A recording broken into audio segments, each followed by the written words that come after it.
Pobieramy czarny pas. Czarny pas w tarczowaniu. Przygotowywaliśmy dużo niespodzianek dla Adama na walkę. No, myślę, że on dla mnie też przygotował i to jest w tym wszystkim najfajniejsze, nie? Że wiesz, jednak kilka miesięcy myślimy tylko o tym jednym przeciwniku, szykujemy się na niego. On mniej więcej wie, co ja robię, ja wiem, co on robi, no i teraz zobaczymy, kto lepiej odrobił tą pracę domową. Ma bardzo mocny cios, dobry timing, ładnie poluje z counter, ładnie też skraca dystans ze swoimi uderzeniami. Jest sprawnym zapaśnikiem na pewno. Zobaczymy, co tam na mnie przygotowi. Moje zadanie zestawienie to jest od jakichś 5 lat wisi w powietrzu, bo już dużo, już jeszcze w czasach, jak walczyłem na Babylon MMA, to Adam mnie wtedy wyzwał do walki. Pamiętam, była taka sytuacja, ja tam miałem, wiadomo, już inną walkę odmiętą.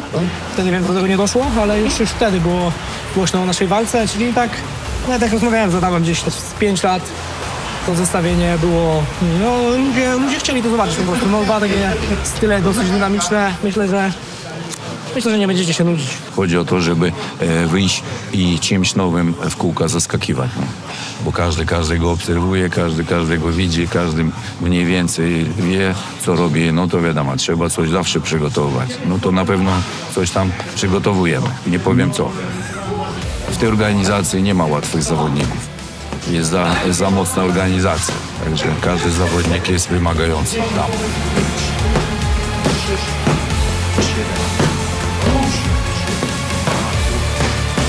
Nie jest lekko.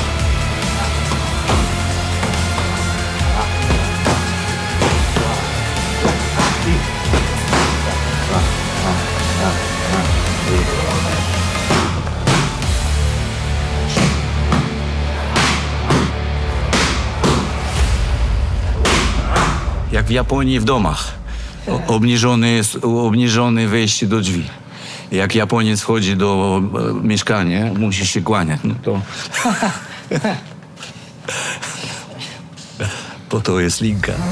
Raz, dwa, trzy, cztery, pięć, sześć,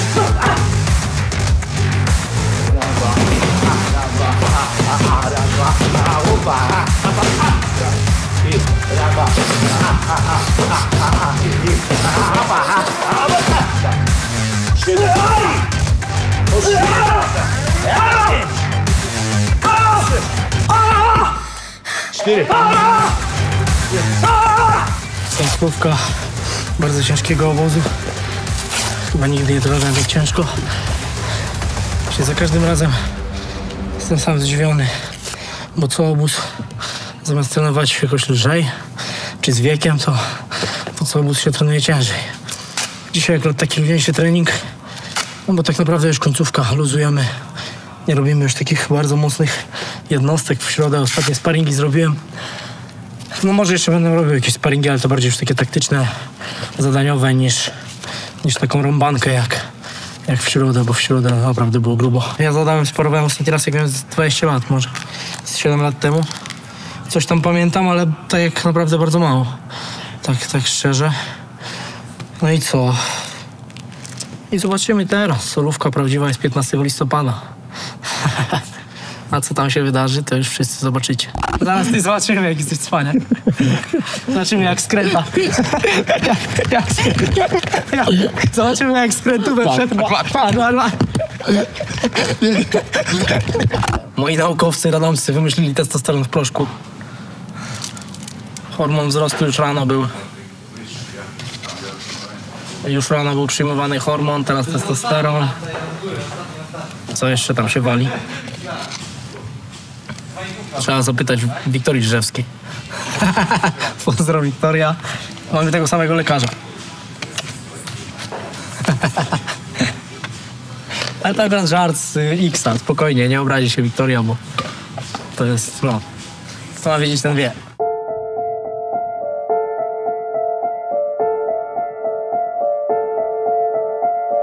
Obiekt pod stałym nadzorem. Ja cię kręcę, ale to się zmieniło. Wy widzicie tylko las. Ja widzę budynek, widzę jak tu jest wejście, widzę tutaj bawiących się dzieciaków, tam pod tym budynkiem widzę choinki jak stoją, bo takie choinki co same rosną, nie że wiesz, postawili. To normalnie kurczę, tu była brama, ale wejście też było tu. Tu samochody jakieś stały zawsze. 3-4-piętrowy budynek, ja na 4. mieszkałem. Ciekawostka też, no Muslim też tu ze mną mieszkał, nie?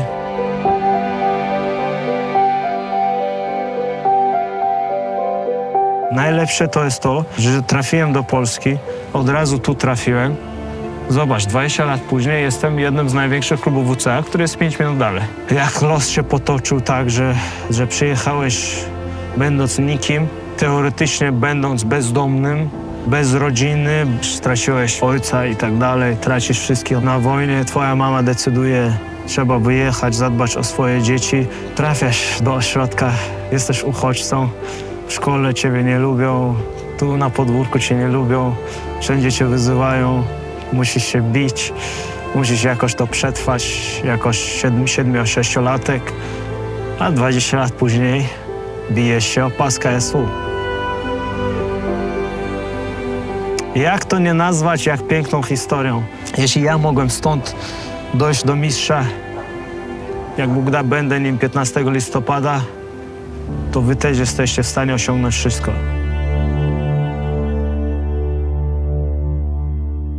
Które to? Mówią cię spać, człowieku, a nie chodzi. Spać? Salam. Miałem spać? Oczywiście, miałem spać. A ty jesteś tu. A to Meru mnie wymęczył. KSU, wiesz, mówią, że my płacimy ci nie za same walki, tylko za twoją medialność, Masz chłopie. wieczorem sparingi. Musisz odpocząć tyle, ile możesz spać, ty musisz leżeć, odpoczywać. A ty po drodze chodzisz. Jeszcze nie mówisz, że poszedłeś na ten, jak to nazywa się, macie, ciato, jak to? Nie, na macie nie poszedł. Na macie to ty pijesz, ja nie. Macia to nie dla mnie. Ale widzę, że ci się check engine pali, powinieneś do Way Service pojechać. Lokowanie. Kiedy zabierasz? No ja mam zabierać. Ale poczekaj, ty po co jesteś tu poważnie, a godzina jest... Opowiadałem trochę o swoją historię, Arby, żeby ludzie poznali mnie miałeś bliżej, żeby... czasu. A gdzie był 3 tygodnie wcześniej? To już do Meru i do KSU problem trzeba mieć.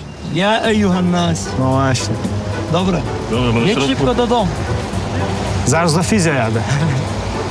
Nagramy fizjo? Podobno to jest najlepszy content, jaki zawodnik robi podczas Battle Course'u. Był dogadany, że dzisiaj rano odpoczyła, a ja patrzę, on chodzi, więc nie byłem zachwycony. Zamiast odpoczywać godziny 11, chodzi tutaj.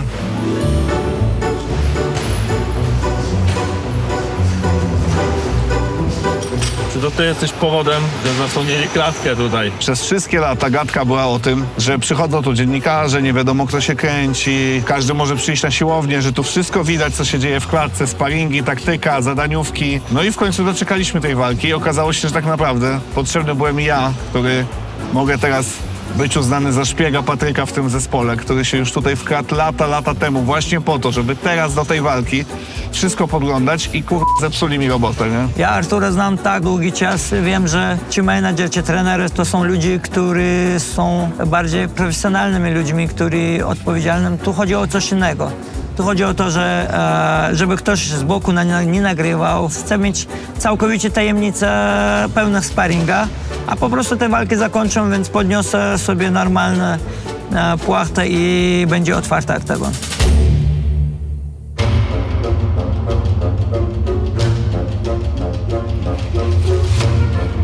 Zawsze z dzieciakami z tych bloków mieliśmy taki problem, albo oni mieli z nami problem, nie wiem kto tam szczerze mówiąc był winny tak naprawdę teraz, ale w tamtym czasie uważałem, że oni byli winni i tu był las, tu gdzie właśnie te nowe budynki, to był las i to było nasze terytorium. Ich terytorium było właśnie tu i mieliśmy co drugi dzień może bitki. I oni mieli nad nami przewagę taką, że oni mieli na kulki te pistolety, nie? I oni z dachów i tak dalej strzelali, a ci więksi wychodzili bić się. I my z lasu wychodziliśmy się, biliśmy. My byliśmy partyzantami, to tak nazwijmy. A oni byli taką armią. Naprawdę bardzo dużo ich było ogólnie. I rzucali jakimiś rzeczami. Wiesz, do bloków nie mogliśmy wejść, bo zawsze mieliśmy problem. Więc my jak wychodziliśmy z lasów, to jak ktoś wychodził, to wtedy się biliśmy, a tak strzelali nas, my tam jakieś rzeczy rzucaliśmy. Więc bijatyki były zawsze u mnie. Może te osoby, które tutaj niektóre, wiesz, teraz mnie oglądają, więc pozdrawiam was. Nie było to nic osobistego, po prostu tak się złożyło. Do tej walki przygotowałem się w Poznaniu, w klubie Ankos i w Tychach, w moim rodzinnym mieście, w klubie Bastion Tychy. Nie ukrywajmy, nikt tutaj nie będzie starał się ukryć tego mojego planu. Mój plan jest sprowadzić Mariana do parteru i skończyć walkę na ziemi.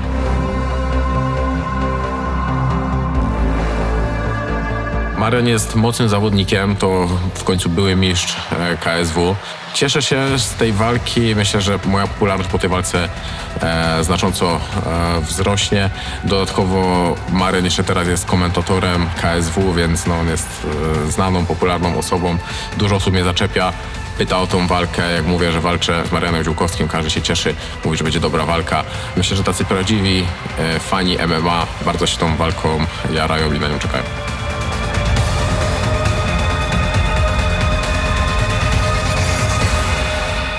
Dobrze się czuję, nie ma kontuzji, jest forma, kondycja bardzo dobra. Myślę, że na 3 takie mocne rundy, cały czas atakowania, presji, sprowadzania, będzie dobrze.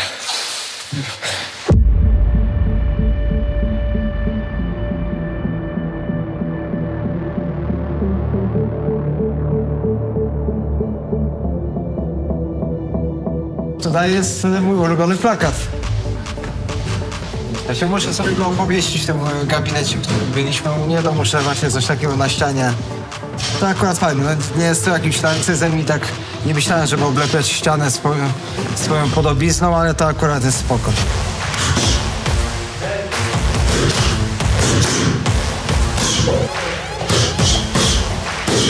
Kolejne przygotowania, także kolejny wachlarz emocji, których jest naprawdę dużo. No muszę przyznać, że z jednej strony kocham tą naszą przygodę, tą naszą drogę, ale no zawsze ten stres jest naprawdę duży i jak to się obserwuje zza kulis, ile to jest wyrzeczeń i takich no, trudnych też momentów, to myślę, że nie dla każdego byłoby to takie proste. Kiedyś się śmiałam z Mariankiem, że w sumie do pewnego momentu życia moje jedyne stresy w życiu, największe stresy w życiu to była matura i prawo jazdy, a potem jego poznałam i ten stres największy są tak 2 razy w roku średnio. Marian te francuskie gale dobrze wspomina, on tak lubi do paszczy lwa wejść i gdzieś te emocje pomagały mu, motywowały go dodatkowo. Ja tak to obserwowałam z boku i nie mogłam uwierzyć, nawet to trochę był kosmos tak dobrze to znosić, także bardzo się cieszę z polskiej gali. No i trzymajcie kciuki, mam nadzieję, że pomyślnie się dla nas ten finał kampu potoczy. Na początku myślałam, że kiedy ja będę mogła normalnie jeść podczas jego zbijania wagi, no to dla niego to będzie jakieś absorbujące i będzie to go trochę drażniło, denerwowało, a okazało się, że on bardzo lubi to, kiedy ja normalnie jem, nawet obserwuję, co sobie robię do jedzenia i gdzieś tak dzięki temu się inspiruje, co będzie mógł jeść po walce. No tego potrzebowałem w swoich przygotowaniach, coś zmienić, coś dodać, a na pewno dobrym dodatkiem są treningi z trenerem Krzyśkiem Kozowskim. No tak to robiliśmy, zazwyczaj to, co działaliśmy na treningu w klubie Nemesis, ale teraz jeszcze dodałem do tej walki indywidualnie właśnie z trenerem. Myślę, że to popłaci.